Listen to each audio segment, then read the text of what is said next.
Bonjour et bienvenue dans Génération Parents, la série de l'été Questions de parents. Je suis Solane Boquillon-Le Goisiou, la fondatrice de Soft Kids, l'autrice de Préparer aujourd'hui vos enfants au monde de demain et créatrice de la formation Être parent au XXIe siècle. Chaque jour en août, je vous propose une réponse claire et bienveillante à une vraie question posée par un parent. C'est parti pour l'épisode du jour. Mon enfant préfère écrire sur son téléphone que sur son cahier. Comment l'aider? Aude, est-ce que tu as un petit conseil? Eh bien, en fait, la première question que j'aurais envie de poser à cette maman, c'est dans quel contexte? Parce que peut-être que là, ce que décrit la maman ou le papa, c'est que c'est peut-être parce qu'il y a une difficulté motrice, ou peut-être parce qu'il y a une appréhension, peut-être parce qu'il y a un trouble, ou peut-être, etc. Ou ça peut être aussi par facilité. Merci le correcteur automatique et merci les vocaux. En tout cas, je crois que le conseil que je donnerais, c'est de pas faire de l'écriture à un moment de tension.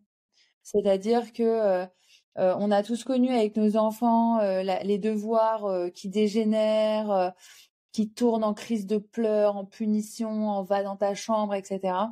Et en fait, c'est totalement contre-productif. Donc, la maîtresse ou le maître, s'il doit faire écrire, il saura bien le faire. L'équipement n'est pas tel que les classes françaises soient toutes totalement équipées. Donc, j'ai pas trop de doute sur le fait que il y a une place importante sur l'écriture manuscrite.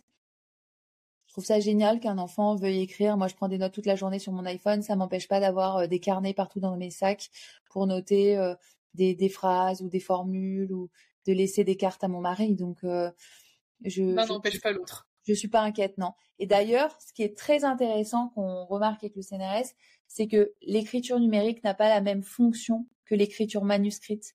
Souvent, l'écriture manuscrite, elle a une fonction disruptive et subversive. Donc, c'est très intéressant d'observer ça. Bien sûr, il n'y a pas d'écriture manuscrite sans écriture tapisserie. Enfin, il faut faire cohabiter les deux et s'assurer que les deux cohabitent. Mais je pense que peut-être cette maman ou ce papa peut faire confiance à la maîtresse ou au maître pour que ça soit le cas.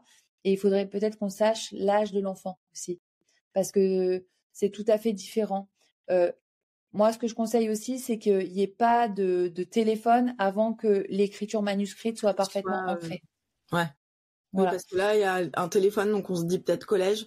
Voilà, exactement. Mais en tout cas, ça n'existe pas un enfant qui perd l'habitude d'écrire, sauf trouble, par exemple, là on a des ergots, etc., sur la mobilité du poignet, mais un enfant normalement scolarisé écrit en classe et ne devrait pas perdre ses habiletés motrices pour écrire à la main. Moi, Solène, je veux bien partager parce que j'ai écrit, tu vois, j'ai plein de notes, donc du coup, j'ai en complément de ce qu'a dit Aude, peut-être, mais en mode hyper pratico-pratique et peut-être pour sortir, pour décontextualiser, pardon, de cette question, parce que je pense que cette question, au-delà du contexte effectivement dont Aude parlait qu'on ne connaît pas, mais c'est une question que je pense que plein de parents se posent. Moi, ce que je me suis dit, ce que je me suis noté, tu vois, c'est remettre l'écriture aussi manuscrite dans le quotidien. Et du coup, tu vois, moi, je vois deux choses qu'on fait nous beaucoup, c'est des post-it. Nous, on s'écrit plein de post-it partout. Alors là, on n'est pas sur, voilà, tu vois, de ouf. On n'est pas sur de la grande littérature, on est d'accord, hein, mais on est sur plus sur de l'habitude voilà, du stylo et de poser l'idée, voilà, quelque chose. Et après, l'autre petite astuce que je pourrais partager, moi, c'est d'acheter avec l'enfant un petit cahier. Tu vois, Aude disait qu'elle avait plein de petits carnets. J'en ai plein dans mes sacs, j'en ai partout. J'en ai partout, ça retrouve d'il y a 10 ans. Ben voilà. Exactement. Les carnets, c'est la vie.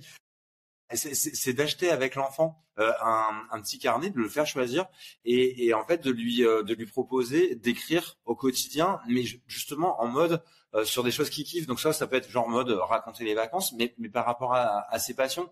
Tu vois, elle aime le foot, elle va raconter les derniers matchs qu'elle a vus, ce qu'elle a fait, les exploits de ses sportifs préférés.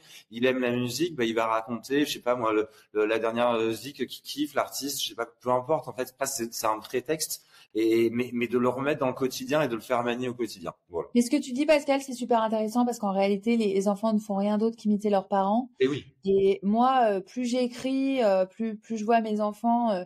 Ma fille, elle s'est fait une table de créativité qui est en réalité un énorme foutoir dans le salon. Et en fait, elle fait comme on fait. Donc, sans être dans l'injonction, une chose qu'on peut faire assez facilement, c'est acheter des cartes, acheter des carnets, aller dans une papeterie. Enfin, je veux dire, aller dans une papeterie, mais c'est le truc qui me rend dingue. Moi, j'achète tout. Enfin, je veux dire, on peut pas être insensible à la texture de papier, d'acheter des super stylos et tout. Les enfants, ils adorent. Ils sont créatifs. Ils ont envie de coller, ils ont envie de bricoler. Je veux dire, ce sont des aspirations saines de ces enfants.